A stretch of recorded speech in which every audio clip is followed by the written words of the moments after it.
for you as an actor, what's it like getting your Grim on? She's strong, she's smart, she's edgy, she's contained. She's great at her job. She's the person who is giving the technical data to the people that are out on the field, right? It's awesome. It's awesome to play this amazingly strong woman. With Grim and Sam, there's a pretty detailed history. But talk to me about the relationship, specifically in Blacklist, how Sam and Grim get along, or maybe don't. In a way, I feel like Grim is kind of a goody-goody.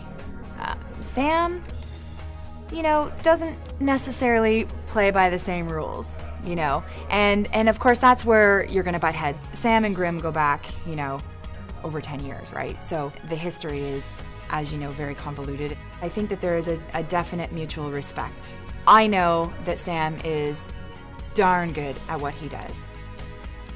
I also know that there are logistical ways to do things that make sense. To me, I'm very analytical. It's no, this plus this equals this.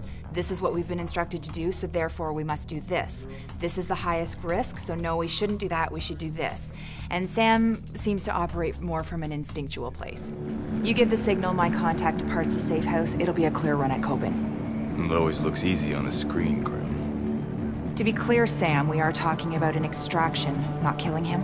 Grim has that real little sister scrappiness that, no, I'm gonna be heard, and this is what it is. Now that comes out in full force a lot with Charlie. She doesn't think she needs him, she doesn't think that Fourth Echelon needs him. Charlie operates very much from his heart. He kind of isn't quite as familiar with this kind of environment as the rest of the team, so there's that sort of mothering thing going on. It's Charlie, no, get to work, go. Stop thinking, stop feeling, go and get your job done.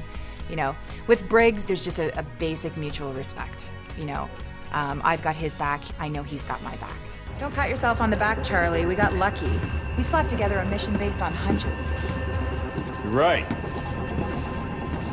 That's why we won't waste time playing defense. We have another option?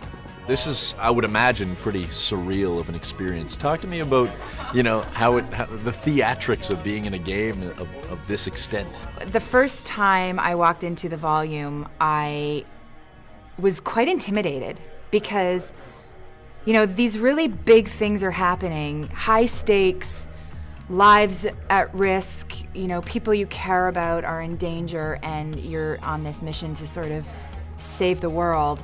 And yet there's nothing here except you and your fellow actors. You become completely unaware that there's 80 mocap cameras that are following sort of every move that you make.